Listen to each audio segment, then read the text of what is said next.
আরাধ্য দেবতা পরমদয়াল ঠাকুর আমার জগৎ জননী শ্রী শ্রী লক্ষ্মী মা, পরম পূজ্যপাদ শ্রী শ্রী পর্দা, পরম পূজ্যপাদ শ্রী শ্রী আচার্য দেবের আতর শ্রী চরণ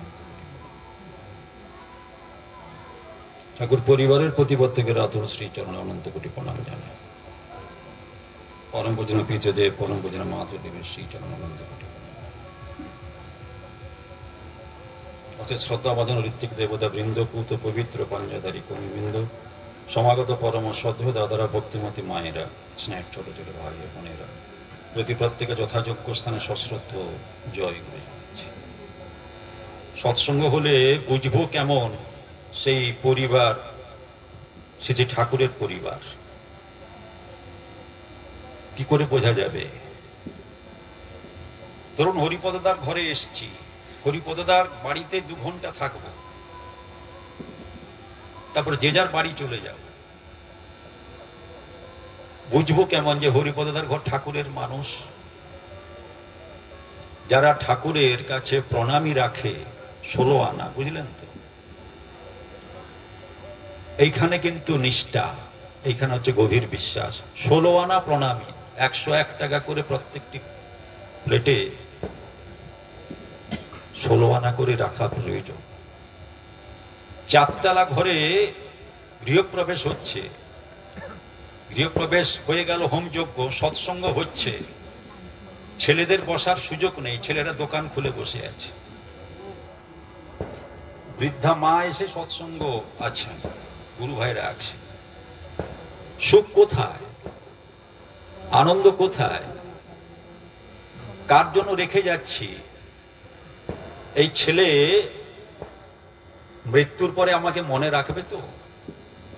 না মৃত্যু হয়ে যাবে, দেহ চলে যাবে, আমাকেও ছেলে ভুলে যাবে। সেই ছেলের জন্য কিন্তু সবকিছু, গর্ভ থেকে শুরু করে বড় হওয়া পর্যন্ত ছেলে মেয়ের জন্য চিন্তা করে বাবা মা। বাংলা মিডিয়াম নয়, ইংলিশ মিডিয়ামে পড়াবো কেন? ওনার ছেলে বেশি টাকা রোজগার করবে। ছেলে আমাকে মনে রাখবে কিনা তার কিন্তু ঔষধ আমার জানা নেই। আজকে প্রয়োজন মূল্যায়ন কিসে জানেন? ইটকাঠ সিমেন্টের তৈরি ঘর করা যায়, বিশ্বাসের ঘর তৈরি করতে হয়, শ্রদ্ধার ঘর তৈরি করতে হয়। ওই ঘরগুলো কিন্তু ঘুম ধরে গেছে, ওই ঘরগুলোকে পাকা করতে হয়। বিশ্বাস রাখো মূলে, তবে যাবি কুলে। আপন ধান্দায় রইল যারা, জ্যান্ত মরা রইল তারা। ইষ্ট ধান্দায় ঘুরলো যে, বাজি মাত করল সে। দুটো ধান্দা তো। আপন ধান্দায় রইল যারা, জ্যান্ত মরা, বেঁচে আছে কিন্তু মরার মতো। সুখ নেই, শান্তি নেই, আনন্দ নেই, তৃপ্তি নেই, কেননা বিশ্বাস নেই। মনে হচ্ছে বাবা দাঁড়িয়ে আছে, রক্ত মাংস সংকুল যে বাবা দাঁড়িয়ে বলে না, বলে মাটির তৈরি বাবা দাঁড়িয়ে আছে মনে হচ্ছে। তেমন বাবার সঙ্গে ব্যবহার, কাঠের তৈরি মা বোধহয় দাঁড়িয়ে, তেমন মার সঙ্গে কেন না, জড় পদার্থ। তাদের যে চোখে জল পড়ছে আমার ব্যবহারে, তারা গোপনে কাঁদছে, এই ছেলে আমার জন্য এইটা করতে পারলো।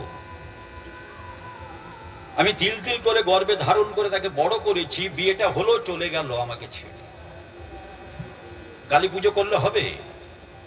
প্রতিদিন যদি কালী পুজো করি ছেলে থাকবে তো ঘরে? প্রতিদিন যদি লক্ষ্মী পূজা করি?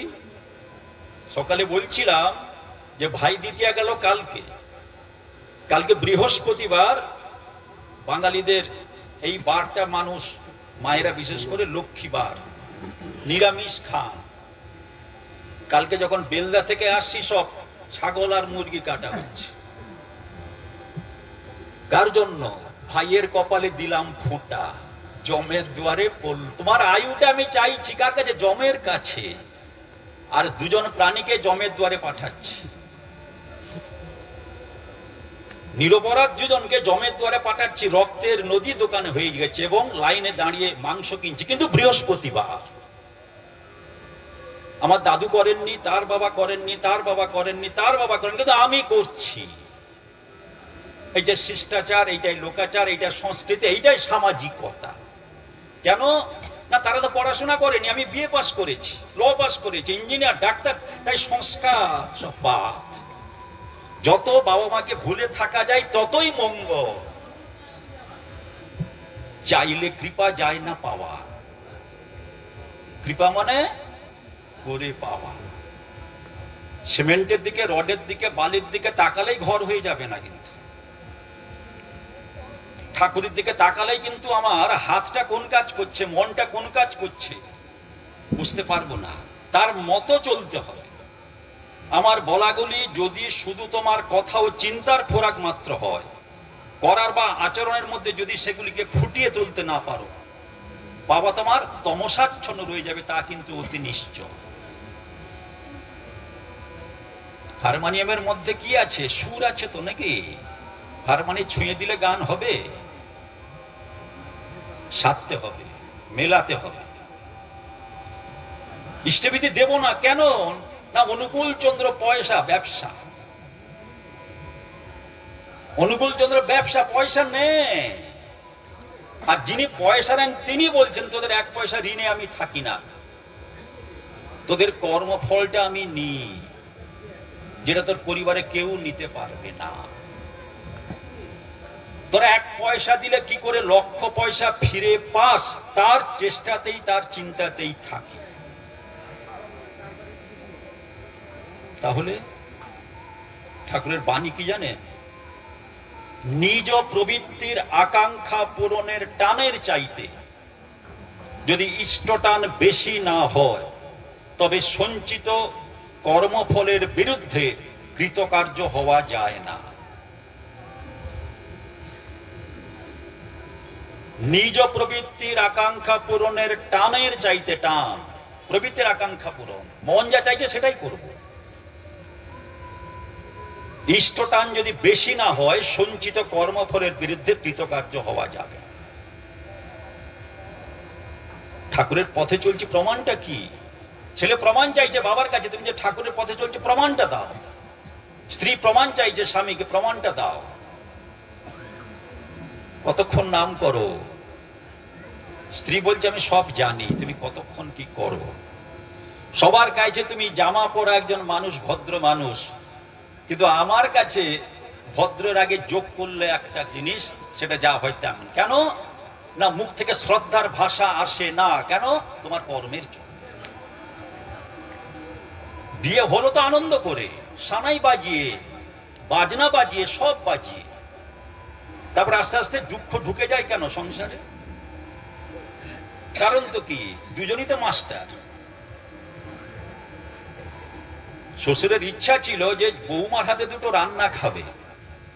সেই শ্বশুর আমার ঘরে এসে বলছে, দাদা সব স্বপ্ন থেকে গেল। কেন? তুলসী মঞ্চে জল ঢালুন হয়ে যাবে। তুলসী গাছ রেখেছেন তো ছাদে, ফুল গাছ রেখেছেন, ঘরে ঠাকুর নেই। কেন? আপনি মাস্টার ছিলেন, আপনার ছেলে মাস্টার, আপনার বৌমা মাস্টার। তাই যে বৌমা মাস্টার সে কিন্তু হাত পুড়িয়ে রান্না করবে না, সে রান্নার লোক রেখে দিয়েছে, তার রান্না আপনাকে খেতে হবে। প্রতিবাদ করার ভাষা নেই। কেন না, ছেলের উপর কথা বলতে পারবো না, ছেলে টাকা দেয় না, বৌমা টাকা দেয়। কটা ঘর নেব, কটা ঘর, শত শত ঘরের চিন্তাধারা এইখানে। আপন বেলায় সব চলে তোর, প্রেষ্টে দিতে আটি কুটি, উন্নতি তোর পথ হারালো, পাওয়ার পথটি দিলি লুটি। সকালে আমি 1 টাকা চাই তোদের ভালোবাসার, বিশ্বাসের ফল, যেটা তোর স্ত্রী নিতে পারে না, তোর পিতা নিতে পারে না, মা নিতে পারে না, পরিবারে কেউ নেওয়ার ক্ষমতা নেই। যখন ইষ্টবিধি চালু করলেন, শ্রীজি ঠাকুরের মাস্টার মশাই শশীভূষণ মিত্র প্রথম প্রতিবাদ করেছিলেন, অনুকূল এ কি তুমি কি চালু করলে? মানুষ পয়সা দেবে, টাকা দেবে, মাস্টার মশাই দেবে দেবে। তিনি প্রথম প্রতিবাদ করেছিলেন। আবার ঠাকুর যখন ধরিয়ে দিলেন, মাস্টার মশাই যখন অন্ধকার পথে চলতে গিয়ে মানুষ আলো পায় না, দিক পায় না, অন্ধকার চতুর্দিকে দেখে, ঝড় দেখে, তখন বাড়ি কোথায় খুঁজে পায় না, তখন লণ্ঠন হাতে কেউ পথ দেখায়, সে কে? মাস্টার মশাই অবাক হয়ে গেলেন, সত্যি তো। আমি একদিন তো ডাক্তার পথ হারিয়ে ফেলেছিলাম, ঝড় হচ্ছিল, বাড়ি খুঁজে পাচ্ছিলাম না, প্রবল ঝড়। তখন একজন লণ্ঠন নিয়ে রাত্রে আমাকে পথ দেখিয়েছিল। অনুকূল জানলো কি করে ঘটনা? এই একটি ঘটনা, আর কোনো প্রতিবাদ নেই। বলে হ্যাঁ, সত্যি তুমি অন্তর্যামী, সত্যি তুমি ভগবান। ভিক্ষা করে ওই ইষ্টভৃতি করিস আর্য ছেলে, অজ তীর্থ পর্যটনে ফল তাহাতে মিলে। পয়সা টাকার হয় না অভাব, করলে ইষ্টভৃতি, যে করেই হোক জুটবে রে ভাই, থাকলে ইষ্টভৃতি। জীবন যদি যাই রে তোর ইষ্টভৃতি ছাড়িস না, ধর্ম অর্থ কাম মুখ্যের ওই নিশানা ভুলিস না। ইষ্টে চেতন ব্যক্তিত্বটা মন্ত্রে চেতন মন, ইষ্টভৃতি দীক্ষা চেতন সেবাই চেতন ধন। দীক্ষা বেঁচে থাকে ইষ্টভীতি করার ভিতরে। তাই ঠাকুর বলছেন ইষ্টভীতি কি জানিস? রক্ষা কবচ। তিনি আমাকে রক্ষা করছেন, লক্ষ্য করছেন, কিন্তু দরকারটা কি? আমরা একটু ভালোবাসা। তাই ঠাকুর বলছেন তোদের মনের এঁঠোসালে আমাকে একটু জায়গা দে। সিংহাসন নয়, ঘর নয়, তোদের মনের এঁঠোসালে আমাকে একটু জায়গা দে। সমস্যা সেইখানে। অর্জুন বলছেন চঞ্চলহি মনকৃষ্ণ প্রমাথি বলবদ্দৃঢ়ম তাস্যহং নিগ্রমণ্যে বায়ুরেব সুদুষ্করম। আপনি যে বলছেন মনটাকে স্থির করা, মনটা তো চঞ্চল, তাকে স্থির করব কিভাবে? শ্রীকৃষ্ণকে প্রশ্ন অর্জুনের। চঞ্চলহি মনকৃষ্ণ প্রমাথি বলবদ্দৃঢ়ম তাস্যহং নিগ্রমণ্যে বায়ুরেব সুদুষ্করম। বায়ুকে যেমন হাতের ভিতরে রাখা যায় না, নাকি মনটাও তুমি বলকারক, তাকে বশীভূত করব কি করে? শ্রী ভগবান বাচ, ভগবান বলছেন অসংশয় মহাবাহ মনোদুর্বিগ্রহ চলম অভ্যাসেন হি কৌন্তেয় বৈরাগ্যেন চ গৃহ্যতে। কি বললেন? অসংশয় মহাবাহ, সংশয় নেই, তুমি যেটা বলছো ঠিক। মনের গতি, মন যে করে বলকারক মন, কিন্তু অভ্যাসেন হি কৌন্তেয় বৈরাগ্যেন চ গৃহ্যতে। অভ্যাস এবং বৈরাগ্য, বৈরাগ্য মানে বিষয়ের উপরে বিতৃষ্ণা। বিষয় বিষয় নিয়ে ঘর বাড়ি টাকা পয়সা জমি জায়গা ব্যবসা বাণিজ্য সবসময় চিন্তা করছি, সকাল হলো রাত পর্যন্ত, বাড়বে কিসে বাড়বে কিসে বাড়বে কিসে। আর তিনি বলছেন বৈরাগ্যেন চ গৃহ্যতে, বিষয়ের প্রতি বিতৃষ্ণা থাকবে আর তার প্রতি তৃষ্ণা থাকবে। তখন ওই কি হবে? মনটাকে চঞ্চল করা যাবে। দাদা রাসবেরিদার কথা শুনতে চাইছে, বিষয়টা এইটা। অর্থাৎ ঠাকুর বলছেন মনটা দিয়ে ভগবানকে ধরতে হয়, আর মনটাকে ঠান্ডা রাখা চাই। আর মনটাকে ঠান্ডা রাখতে গেলে পরিবারের ভিতর ধর্মভাব ঢুকিয়ে দিতে হয়, না হলে বড়ই কষ্ট পেতে হয়। আমি একা দীক্ষা নেব হবে না। স্বামীর ইচ্ছা নয় স্ত্রী দীক্ষা নিক, আবার স্ত্রীর ইচ্ছা নয় স্বামী দীক্ষা নিক। অনেকের ঘরে স্বামী দীক্ষা নেয়নি, তার কারণ হচ্ছে স্ত্রীর চলনা ঠিক নেই, পরীক্ষাই যায়। আবার আমি যেখানে প্রতি মাসে যাই মন্দারমণিতে, কানের দুল করবে বলে টাকা রেখেছিল 90,000 টাকা। ঠাকুর বাড়ি গিয়ে বলে না, এই ছোট সিংহাসনে ঠাকুরকে মানাচ্ছে না, একটু বড় সিংহাসন করব, প্রায় 10 ফুট লম্বা। টাকা লাগবে তো, টাকা কোথায়? টাকা তো আছে 90,000 টাকা, কানে দুল করবে, স্বামী দিয়েছে টাকা, বলে সেই টাকা নিয়ে সিংহাসন করব। স্বামী বকে মারুক যা পারে করুক, কাঠের মিস্ত্রি ডেকে না এইখান থেকে ওই রড পর্যন্ত, কাঠের সিংহাসন উঁচু, সে দেখলে অবাক হয়ে যাবেন। একবার সমুদ্রের কাছে, মন্দারমণি সমুদ্রের কাছে আমি গেলাম, সিংহাসন প্রতিষ্ঠা, পুজো টুজো করলাম, একটা নিবেদন করলাম। এটা ঘটনা হচ্ছে 19 সালের ঘটনা, 5ই অগ্রহায়ণ। আমি প্রতি মাসের 5 তারিখে আপনি সৎসঙ্গ করবেন। বললাম কাকে জানেন? সেই মাকে। সেই মা তখন নিরামিষ খান না। সিংহাসন প্রতিষ্ঠা হলো, আমি তাড়াতাড়ি বাড়ির সবাই নিরামিষ খাবেন, সস্তায় উনি নেবেন, আর প্রতি মাসের 5 তারিখে সৎসঙ্গ করার চেষ্টা করবেন, কথাটা মেনে রেখেছে। এখনো প্রতি বাংলা মাসের 5 তারিখ ওই মা এমন শক্ত লোহার মতন ভক্তিটা, তার বাড়িতে যখন থাকি রাত 4টার সময় উঠেন, রাত 4টার সময় উঠে পুরো সিংহাসন পরিষ্কার করেন, পুরো তার কাপড় দিয়ে, তারপর ধ্যানে বসেন, তারপর ইষ্টবিধি। 2 বছরের ভিতরে স্বামী, স্ত্রী, ছেলে, মেয়ে, এক ছেলে সব সস্তেনে নিয়েছে। You are for the lord, you are for the money নয়।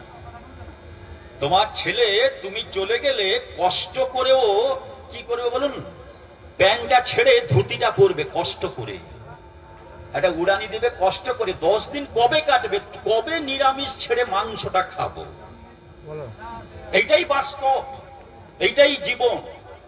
বড় ছেলের জন্য বাবার সব পড়ে আছে, বড় ছেলে এসে বলল, না বাবা আমি অগ্নি সংস্কার করবো না, কেন আমার সুগার আছে, নাড়া হতে গিয়ে যদি কেটে যায় আমার ছোট ভাই আগুন দেবে।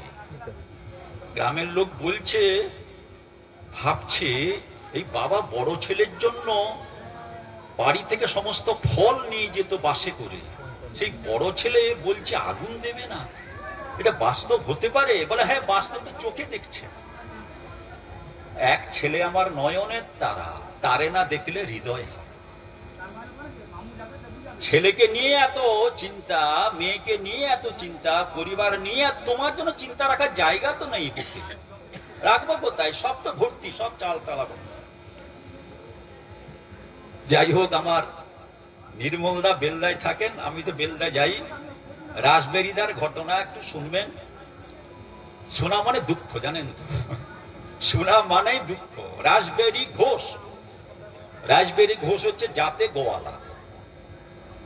ঠাকুরের কাছে এসছেন, ঠাকুরের কাছে থেকে যাবেন। ঠাকুর বলেন আমার কাছে কি করবি? ঠাকুর আপনি যে কাজ দেবেন সেই কাজ করবেন। তোর নাম তো রাসবিহারী, জাতে গোয়ালা, দুধের ব্যবসা কর, দইয়ের ব্যবসা কর। শোন, ওই দইয়ের ব্যবসা কর, তারপরে আস্তে আস্তে ওই দাঁড়িয়ে যাবি। ঠাকুর দইয়ের ব্যবসা করবো, টাকা কোথায়? সেটা একটা কথা। ওই আমার ভক্তদের কাছ থেকে ওই 2 আনা 1 আনা করে চা সবাই দেবে। কিন্তু রাসবিহারী খেয়াল রাখিস, প্রতিদিন 1 ভাঁড় করে দই আমাকে দিবি। প্রথম শর্ত এইখানে, তুমি যত ভাঁড় দই করো, যা বিক্রি করো, 1 ভাঁড় করে দই আমাকে দিতে হবে। হ্যাঁ ঠাকুর, কোনো চিন্তা নেই। প্রথম দিন 2 ভাঁড় দই তৈরি হলো, 1 ভাঁড় ঠাকুরের, 1 ভাঁড় মানুষকে দিল। তারপরে 4 ভাঁড় 10 ভাঁড় করে দই বিক্রি হচ্ছে, ঠাকুরকে দই দিচ্ছে। যখন আমার কেউ ছিল না তখন ছিলাম, যখন তোমার কেউ ছিল না তখন ছিলাম আমি, এখন তুমি সব পেয়েছো, পর হয়েছি আমি। যখন বিক্রি বেড়ে গেল, ঠাকুরের কাছে দই আসা বন্ধ হয়ে গেল। ঠাকুর ভাবছেন রাসবিহারী গেল কোথায়? তাকে যে বললাম সে ভুলে গেল, দই আনছে না কেন? কোন ভক্তকে পাঠালেন, যা তো রাসবিহারী যেখানে থাকে যা, আসছে না কেন? অসুস্থ হলো নাকি? ভক্ত গিয়ে বললো, রাসবিহারী দা আপনি ঠাকুরের কাছে দই নিয়ে যাচ্ছেন না কেন? না দাদা সময় পাচ্ছি না, এত ঠাকুরের দয় বিক্রি বেড়েছে, সময় পাচ্ছি না। না ভুল করবেন না, ঠাকুর আমাকে পাঠালেন আপনার খোঁজ নিতে, আপনি কেমন আছেন। আপনি কালকে আবার দই নিয়ে যাবেন। হ্যাঁ দাদা দই নিয়ে যাবো, আর ভুল হবে না। হোক, দই নিয়ে এসছেন রাসবিহারী দা। ঠাকুরকে তো ভয়, বড় মার কাছে পৌঁছে গেছেন। মা আমি ঠাকুরের কাছে যাব না, ভয় লাগছে, আপনি দইটা রাখুন। বলে আমি ঠাকুর নই, ঠাকুরের কাছে যাও। ঠাকুরের কাছে, রাসবিহারী তোকে আমি কি বলেছিলাম, প্রতিদিন 1 ভাঁড় করে দই দিয়ে যাবি, তুই ভুলে গেলি। ঠাকুর না, আপনার দয়ায় বিক্রি বেড়েছে, সাজা করা, দই করা, রাত্রে বিশ্রাম পাই না, তাই ঠাকুর সময় পাচ্ছি না।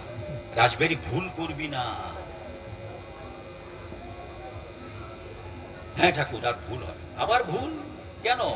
যখন টাকা আসে না, জানেন তো, তখন ঠাকুরের করুণা। আমার বনমালীদা বললেন না, অর্জুনের অহংকার যখন এলো, শ্রীকৃষ্ণের দয়ায় যে জিতেছিল, বলে আর শ্রীকৃষ্ণকে দরকার নেই, আমার নিজের শক্তি বলে আমি জিতছি, জয়ী যুদ্ধে।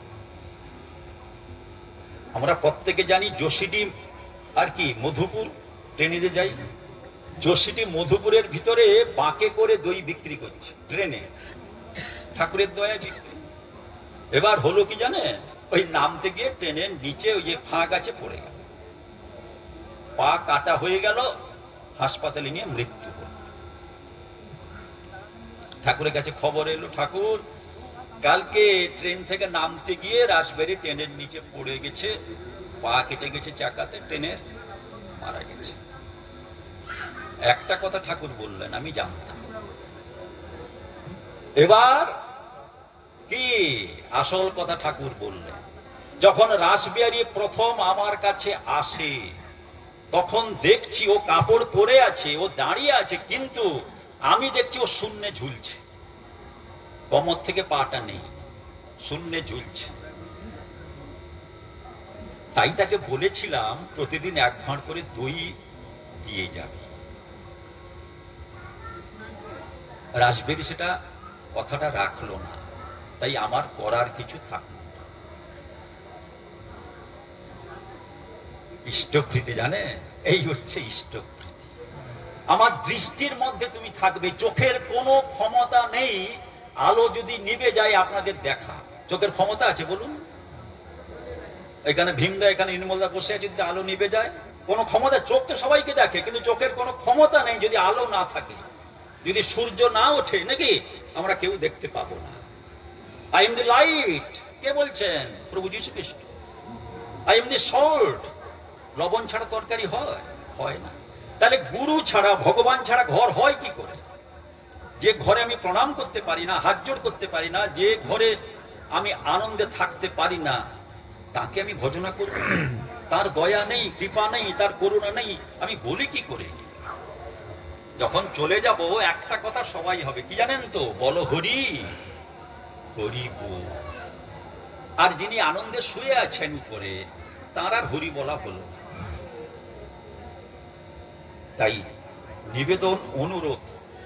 বহু মানুষকে তো দেখি, যে সুকুমারদার কথা বললেন, সেই সুকুমারদা আমার পিসির ছেলে, জানেন, একতলা থেকে নিচতলায় পড়ে গেল। আমারই ঘরে ফুল তুলতে গিয়ে ফুলের ডালা মানে কোমর থেকে বেরিয়ে গেছে, রেলিং ধরে ফুলটা তুলবেন, হাত পাচ্ছে না, যেই এগিয়ে গেছেন একবারে উল্টে নিচে পড়ে গেছে। দোতলা থেকে একটা পাকা শান, বাঁচার কথা নাকি? বাঁচার কথা নয়, নিচে তো পাথর, মানে শান রাখে হরি মারে কে, ইষ্টভৃতি। সেই সুকুমারদা একটু কেটে গেছে, পা ভাঙলো না, মাথা ভাঙলো না, সব। আপনাদের এখানে অমরসি আছে, এখানে প্রতাপ দিঘি আছে, দুটো জায়গায় কাজ করেছিল একজন ছেলে, সুদর্শন দাস বলে, বিডিও অফিসে। 4 তলা থেকে পড়ে গেল একবারে, পাঞ্জাব ক্লথস্টোর আপনারা জানেন, পোস্ট অফিসের কাছে কাঁথিতে পড়লো, কারেন্টের তার, ফোনের তার, তারপরে মাটিতে, যেখানে কাঁথির মধ্যে তখন বাইপাস হয়নি, একবারে নিচে পিচ রাস্তায় পড়লো। ভীমদা একটা ঘটনা বলছিলেন, গাড়ি চলে যেতে পারত, কারেন্টে যদি লাগতো সঙ্গে সঙ্গে একবারে হয়ে যেত শেষ। তাকে যখন দারুয়া হাসপাতালে দেখতে গেলাম, মাথায় একটু ব্যান্ডেজ করা আছে, তাকাচ্ছে, কথা বলছে। আমি কথা বলছে বলে, হ্যাঁ, মনে হচ্ছে ঠাকুর আমাকে কোলে তুলে বাঁচালেন। ইষ্টভৃতি, ভিক্ষা করে ও ইষ্টভৃতি করিস আর্য ছেলে, অযোতীর্থ পর্যটনে ফল তাহাতে মেলে। সেই মৃত ছেলে 60 বছর ধরে চাকরি করেছে, একসঙ্গে পড়াশোনা করেছে, এখন কাঁথির কাছেই তার বাড়ি, দুটো ছেলে, সবাই ঠিচি ঠাকুরের সস্তায়। আমরা সন্দেহ করি, সংশয় করি, পারবো তো, দিতে পারবো তো? না, সন্দেহ সংশয় নেই, খালি একটু ভালোবাসা, একটু ভালোবাসুন। তাই ঠাকুর বলছেন, যে আমাকে একটুখানি ভালোবাসে তাকে জন্ম জন্মান্তরে ভুলতে পারি না। বাবা মা ছেলেকে ভালোবাসে, প্রফুল্লতার মা বলছেন, আমি আমার ছেলেকে ভালোবাসি, কিন্তু আমার থেকে ঠাকুর বেশি আমার ছেলেকে ভালোবাসে। নিজে বলছেন, সঙ্গে সঙ্গে দীক্ষা নিলেন, ঠাকুর আমি দীক্ষা নেব। আমি তো আপনাকে দেখতাম না, জানতাম না, দেখে প্রথম দর্শনে অবাক হয়ে গেছে। আমি কি আমার ছেলেকে ভালোবাসি? আপনি বেশি ভালোবাসেন। আমার ছেলেকে আপনার কাছে রেখে দিলাম। সেই প্রফুল্লদা কি 1 থেকে 23 খণ্ড আলোচনা প্রসঙ্গে লিখেছে, শুধু লিখে গেছে।